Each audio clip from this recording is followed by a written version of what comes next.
నమస్కారం అండి.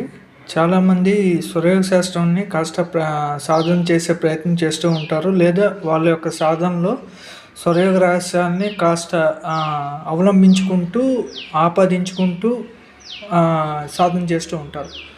ఎవరు ఎలాంటి సాధన చేస్తున్నా సరే, ఇక్కడ ఫస్ట్ ఆఫ్ ఆల్ గుర్తుపెట్టుకోవాల్సిన విషయం ఏంటంటే, స్వరయోగం మొత్తానికి కూడా రెండు కీలక అంశాలు నడిపిస్తాయి. ఒకటి ఈడా నాడి, 2 పింగళ నాడి. ఈ రెండిటి తాలూకా బేస్ మీదే మొత్తం స్వరయోగం అంతా కూడా మీకు కన్స్ట్రక్ట్ అయి ఉంటుంది. ఈ అంటే ఈ 2 పిల్లర్స్కి ఒక ఫౌండేషన్ ఉంటుంది. చాలామంది ఫౌండేషన్ మర్చిపోతారు. ఈ ఫౌండేషన్ ఏంటంటే మీకు ఈ ఈడా పింగళ నాడులకి పంచతత్వాలు, అంటే ఈ పంచభూతాలు ఏవైతే ఉన్నాయో అవి ఈ రెండిటికి పునాదిగా ఉంటాయి. శాస్త్రంలో మనకి ఈ పునాది పెద్దగా కనిపించదు, అక్కడక్కడ మెన్షన్ తప్ప పెద్దగా కనిపించదు. దానివల్ల ఏంటంటే ఎవరైనా స్వరయోగాన్ని స్టడీ చేస్తున్నప్పుడు లేదా దాని గురించి వింటున్నప్పుడు ఖచ్చితంగా ఈ ఈడా పింగళ అన్న పదాల మీదే చాలా వరకు ఇన్ఫర్మేషన్ పాస్ ఆన్ అవుతూ వెళ్ళడం వల్ల అందరూ దీన్నే బేస్గా పట్టుకుంటారు.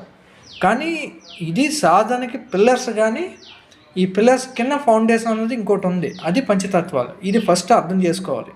ఈ పంచతత్వ విధానం అన్నది కనుక తెలియకుండా ఈ ఈడా పింగళ గురించి మనం ఎంత ఇన్ఫర్మేషన్ గ్యాదర్ చేసినా is just for knowing information అయితే తప్ప, కానీ అది మనకు ప్రాక్టికాలిటీకి కానీ మన జీవుడిని ముందుకు నడిపించడానికి కానీ ముక్తిని ఇవ్వటానికి కానీ భౌతికంగా మన అభివృద్ధి పొందడానికి కానీ ఏమాత్రం ఉపయోగపడదు.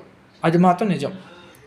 ఒకటి. రెండో విషయం మనం గుర్తుపెట్టుకోవాల్సింది ఏంటంటే, చాలామంది ఈ ఈడా పింగళ అనేసరికి ఏంటంటే ముక్కు తాలూకా రంధ్రాలను చూపిస్తారు. ఎడమ రంధ్రం అయితే ఈడా అని, కుడి రంధ్రం అయితే పింగళ అని చూపిస్తారు.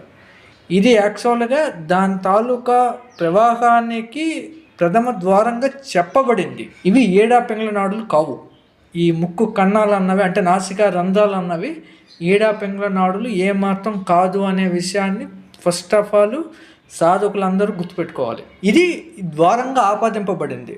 బట్ ఈ నాడీ తాలూకా వ్యవహారం ఏంటి, దీని ప్రవాహం ఏంటి అన్న విషయాల్ని మనం పూర్తిగా తెలుసుకొని ఫస్ట్ దానికి ముందు మనం నాడీ శుద్ధి గావించి అప్పుడు దీని తాలూకా సాధనలు నేను చెప్పిన ఆ ఫౌండేషన్ ఏదైతే ఉందో ఆ ఫౌండేషన్ పర్ఫెక్ట్గా తెలుసుకొని మనం సాధన చేయాల్సి ఉంటుంది. ఎవరైనా స్వరయోగం బాగా తెలిసిన వాళ్ళ దగ్గరికి కనుక మీరు వెళ్ళినట్లయితే, వాళ్ళ అండర్లో సాధన చేసినట్లయితే ఈ విషయాలన్నీ మీకు తెలియబడతాయి.